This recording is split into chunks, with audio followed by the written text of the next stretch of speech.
I'm Kara Gazitua. I'm Tommy Atkins, and welcome to the 5th episode of RaiderRise. For our first story of the day, two students are trying to change the way their classmates are snacking.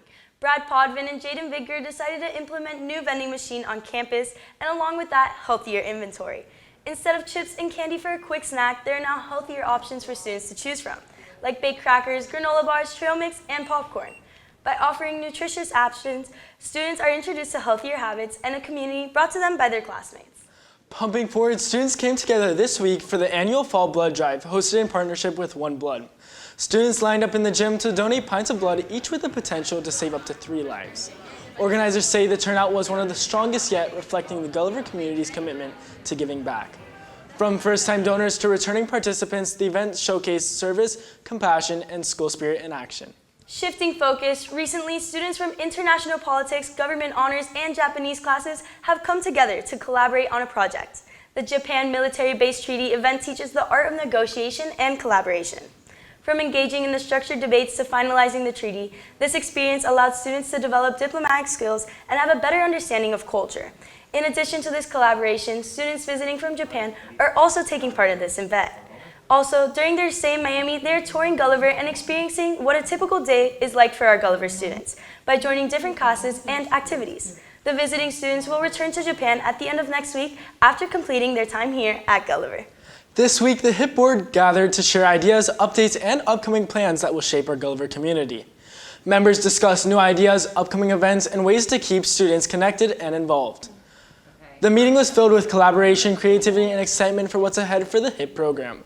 Through mentoring, collaboration, and leadership, the HIP board continues to inspire younger students to learn, lead, and make a difference on campus. Stepping away from campus, record-breaking ocean heat has left Florida's iconic corals nearly extinct. A recent study reveals that elkhorn and staghorn corals have become functionally extinct due to record-breaking ocean temperatures. This alarming trend highlights the devastating impact of climate change on marine ecosystems, as these corals play a crucial role in supporting biodiversity and coastal protection. Without immediate conservation efforts, the loss of these vital coral species could lead to significant ecological consequences, further threatening the health of Florida's coral reefs and communities that depend on them. Now some announcements for this week. There will be a World Cinema Club screening on November 7th in the library at 3:30 p.m. This screening will be celebration of the National French Heritage Month, and they will be showing the Coup de Chance. It's a thriller about the powerful role of chance and destiny in the lives of a sophisticated Parisian couple. And seniors, please be reminded to submit your community service hours to Ms. Lee. Edge students should forward them to forms to Ms. Sullivan. That's for announcement, Raiders. Now back over to Anto with a broader look at this week's weather. Thanks, Kara. This is certainly going to be a week to enjoy the weather. Starting off today, we're topping out around 78 degrees, and it is going to feel a little cooler than usual, with less humidity and a 10% chance of rain. So have that umbrella handy just in case. With some winds out of the northwest, about 7 miles per hour, there will be a slight breeze. Looking further into the week, temperatures will stay in the low to mid 80s and low chances of rain and some sunlight until the weekend, where we'll see some more clouds moving in. Now, if you're looking for a day to enjoy a cool day out, you will want to make plans on Saturday, when afternoon clouds will be providing some shade and hopefully no rain. That's all for me. After the break, Tommy brings us back to campus, where we meet a student who has taken on new heights in a special way.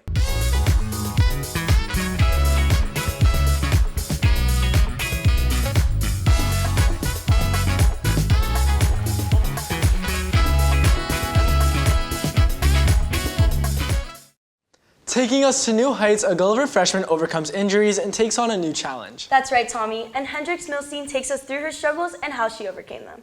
Starting at a new school is never easy, but for freshman Nati Grausum, the challenge isn't just about making friends.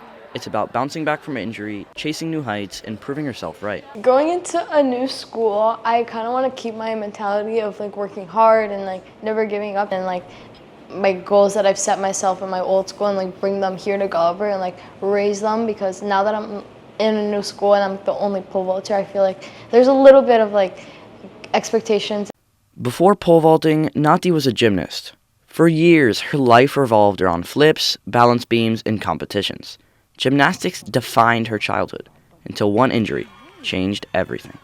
I got injured when I was 13, and it was 6 months trying to figure out the correct treatment and like surgery and just trying to figure out what's like best for like my hip because I tore it. And then after like there was no solution, we decided to just stop gymnastics. So like my gymnastics mindset was like insane.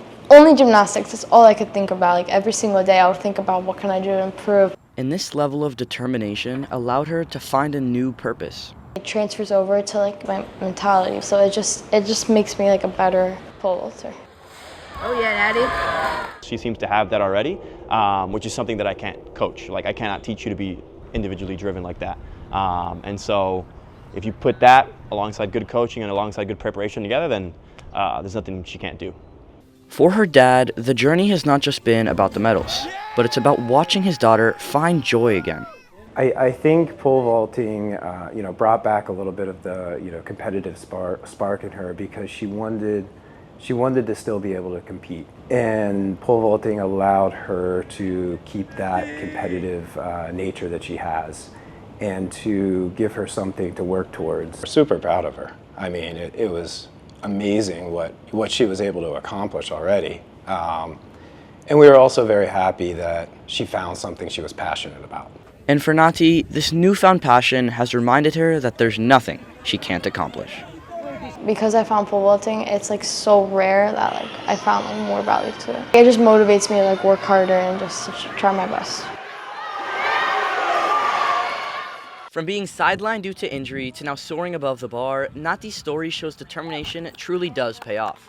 For Nati, starting over hasn't been easy. But with a new school, a new sport, but the same relentless mindset, this freshman is already vaulting her way toward a bright future. For RaiderVision, I'm Hendrix Milstein, reporting. Thanks, Hendrix. That story was incredible. Absolutely, Kara. And an amazing reminder that getting past struggles can open up new doors. Well, that brings us to the end of this week's RaiderRise. Thanks for spending your morning with us. From headlines near us to milestones here at Gulliver, we hope you leave today a little more inspired. We'll be back next week for more stories, more moments, and more reasons to rise. Keep rising, Raiders.